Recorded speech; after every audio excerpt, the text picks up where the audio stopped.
Bien, sigamos entonces con nuestra clase. Esta es la parte 2 de esta clase introductoria a los mercados de futuros. El siguiente paso que debemos dar es definir con mayor precisión, con mayor claridad, cuáles son los elementos que conforman una opción. Es decir, cuáles son los componentes de una opción. Y yo los pudiera clasificar de la siguiente manera. Por supuesto, la opción tiene que ser clara en cuanto a cuál es el activo subyacente que se está negociando. Como siempre, y como hemos dicho en los otros casos, pues es un tema de definir la cantidad y la calidad de ese activo. No puede ser cualquier activo, tiene que estar muy bien especificado, como lo era y lo discutimos en el caso de los futuros. Tiene que establecer claramente cuál es el precio al cual se tiene ese derecho.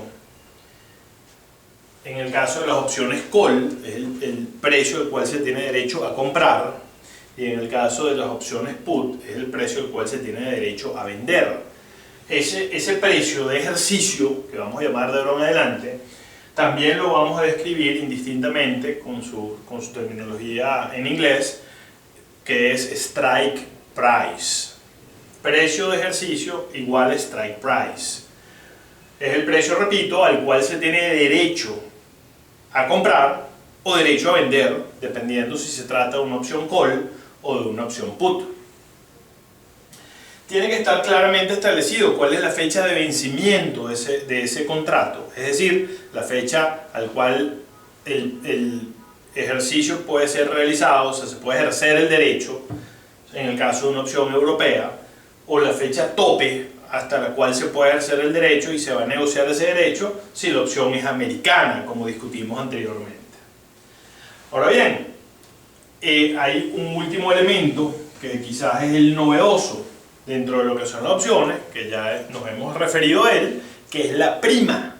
La prima es lo que se paga por el derecho, es decir, es lo que el comprador paga por tener el derecho a comprar a un precio fijo, que es el precio de ejercicio, o es la prima que se recibe en el caso del vendedor por obligarse a hacer lo que el comprador decida hacer. Esa prima fluctúa diariamente, fluctúa todos los días dentro del mercado, y esa prima va a depender de los diferentes, cómo se comporten los diferentes elementos en el mercado, porque ya podemos introducir un concepto o una característica de esta prima, es que la prima de alguna manera va a reflejar en términos económicos la ganancia que se puede obtener por tener esta opción, por ser dueño de ella. En otras palabras, la prima va a reflejar las probabilidades de que esa opción sea ejercida y además de cuál sea el beneficio que por tener la opción nosotros vamos a recibir. En todo caso, fíjense que esta prima puede ser muy baja, puede tender a cero, y esto lo podemos decir sin mayores conocimientos, de una forma intuitiva. Puede tender a cero en la medida que las probabilidades de que la opción se ejerza sean muy bajas. Como por ejemplo, que el precio de ejercicio sea muy alto en relación a cómo esté el activo subyacente hoy, tratándose de una opción de compra. O sea, si yo puedo comprar a través de la opción a 100, pero el activo está en 50, bueno, las probabilidades de que el activo suba de 50 a 100 van a ser muy bajas, y sobre todo si le queda poco tiempo a ese derecho, a esa opción, con más razón el derecho va a tender a valer cero. Pero puede ser un valor muy alto, o sea, la prima puede ser un valor muy alto si con altas probabilidades la opción va a ser ejercida y va a obtener o va a brindar un diferencial positivo entre el precio al cual se tenía derecho a comprar y el precio al cual se puede vender el activo que se compró a ese precio más bajo, en el caso de los calls y en el caso de los puts, si el precio del activo se encuentra muy por debajo en el mercado spot en relación al cual yo tengo derecho a vender, o sea, el strike price del put es alto en relación a cómo esté el activo subyacente, esa es una opción que también va a tener un valor significativo, importante, porque con altas probabilidades, y aquí la importancia del término, esa opción va a terminar siendo ejercida. Ahora bien, borremos acá.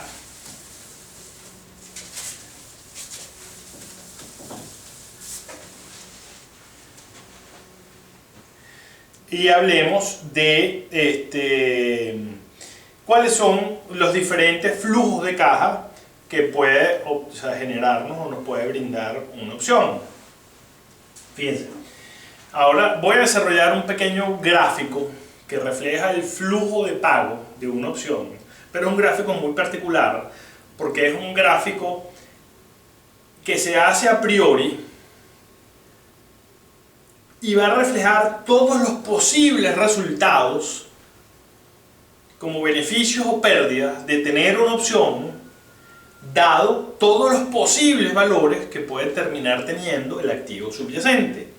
Con este gráfico vamos a comprender la naturaleza financiera de un contrato de opción y vamos a entender de entrada que una posición en una opción nos arroja flujos de caja totalmente asimétricos en función de cómo se comporte el precio del activo subyacente de ese contrato de opción. Vamos a ver esto un poco en la práctica.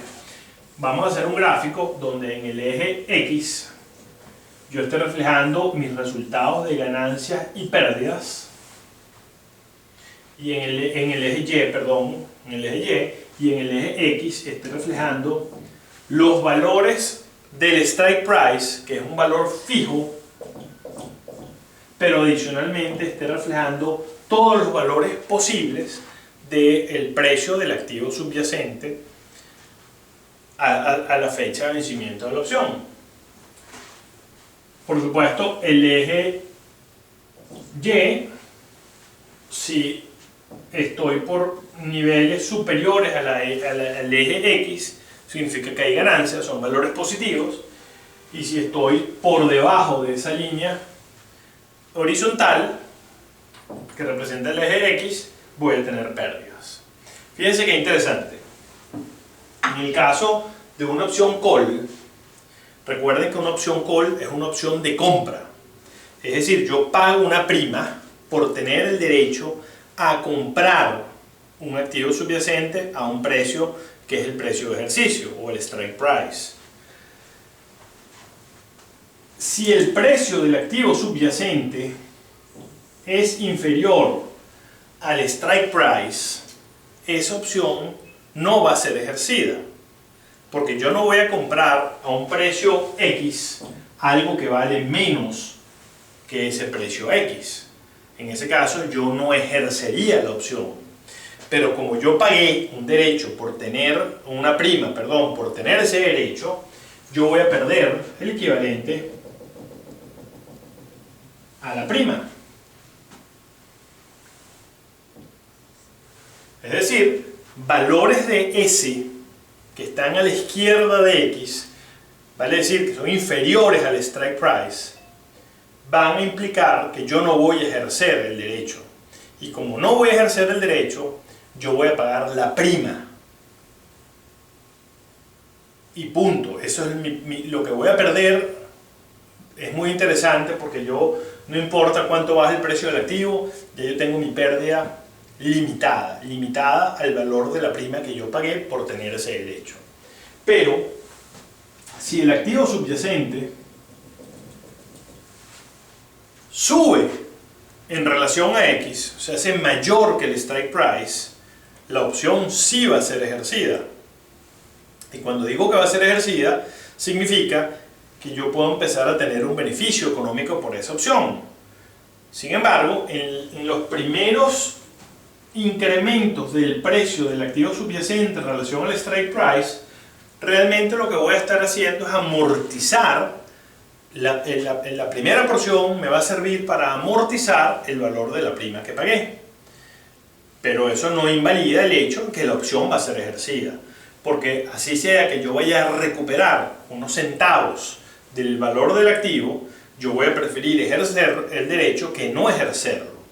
¿Y por qué digo que lo voy a recuperar y que a partir de un punto voy a obtener beneficio? Bueno, en términos económicos, independientemente que nosotros requiramos ese producto para un proceso productivo, que lo estemos usando como una estrategia de cobertura, básicamente la realidad es que en términos económicos, si yo tengo derecho a comprar a un precio X, algo que en el mercado vale más, yo podría interpretar que yo compro el activo a un precio X y lo vendo al mercado a su valor spot. Y ese diferencial yo lo voy a recibir o lo voy a ingresar como un flujo de caja positivo en mi inversión, y de esa manera yo entonces puedo afirmar que los primeros centavos que el activo suba en relación al valor de X me van a permitir a mí amortizar el valor de la prima, pero a partir de un punto yo voy a obtener un beneficio neto porque voy a recuperar con el diferencial entre el precio del activo en el mercado de spot y el precio de compra a través del strike price. Ese diferencial menos el valor de la prima se me puede hacer positivo y puede crecer de manera indeterminada en función de que el precio del activo siga subiendo. De tal manera que fíjense que estamos reflejando lo que les explicaba hace unos minutos, que estamos en presencia de un instrumento financiero que nos genera a nosotros un flujo de caja asimétrico, porque el tenedor de la opción lo máximo que puede perder es la prima, pero tiene un potencial de crecimiento extraordinario porque el valor de su ganancia es indeterminado. Mientras más suba el activo, más ganancia va a obtener él. Si el activo baja, pierdo la prima. Si el activo sube, puedo ganar una cantidad tan grande como sea. Entonces, al final, estamos en presencia de un instrumento que tiene un flujo de caja esperado asimétrico, porque tiene limitado mis pérdidas, pero no tiene limitadas mis ganancias. Entonces, esta es una característica fundamental de este instrumento financiero. Lo máximo, y esto lo vamos a repetir en diferentes oportunidades, lo máximo que puede perder quien compra una opción es la prima. No tiene límite y no tiene, digamos, un valor específico, determinado, único, en lo que puede ganar. Puede ganar mucho dinero en función de que el precio se comporte favorablemente. Por supuesto, como buen instrumento que se negocia a través de una cámara de compensación, lo que termina sucediendo es que lo que es cierto para el comprador también lo es para el vendedor, pero de manera inversa. De tal forma que si nosotros dibujamos este mismo gráfico, pero para el que tiene la posición corta, es decir, para el que vendió el contrato de opciones, va a ocurrir exactamente lo contrario.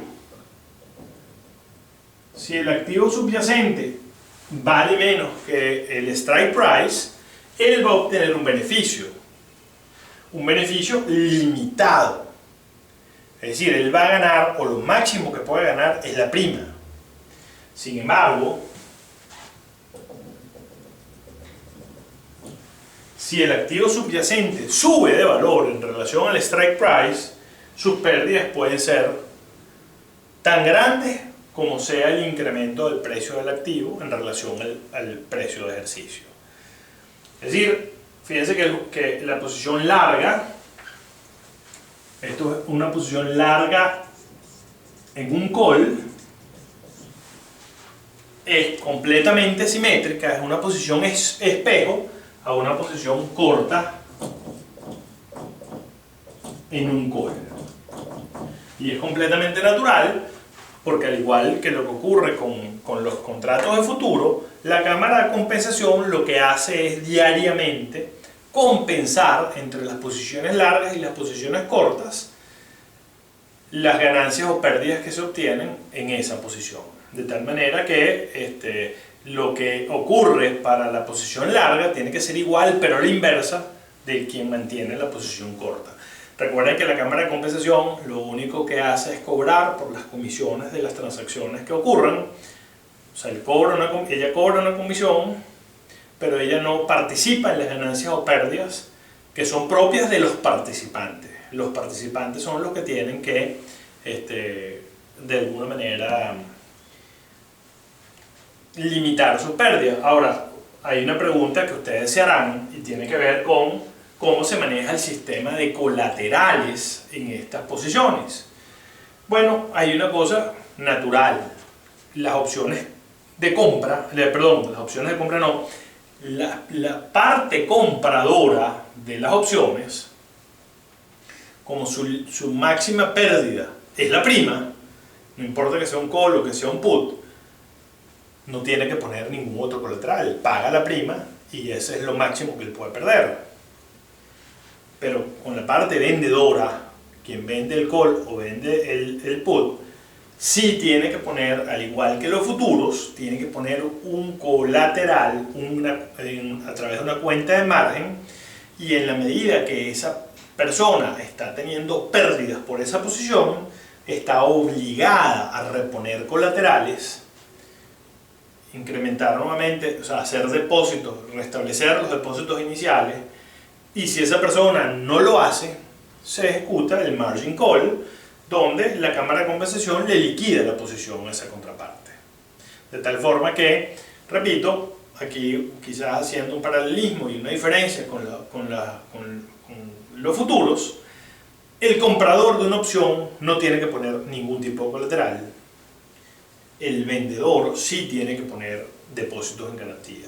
En el caso, recuerden, en el caso de los futuros, ambas personas, el comprador y el vendedor, tenían que poner su colateral porque al final no se sabía si el precio iba a subir o iba a bajar, y siempre había que tener un fondo disponible para poder cubrir las pérdidas en la fluctuación del precio del contrato. Aquí el comprador no incurre en ese riesgo porque lo máximo que puede perder es la prima que él pagó. Voy a hacer un corte en este momento para entrar en una tercera y última parte de esta clase, con el objeto, como les dije antes, de que este archivo no sea suficientemente grande para hacerse inmanejable.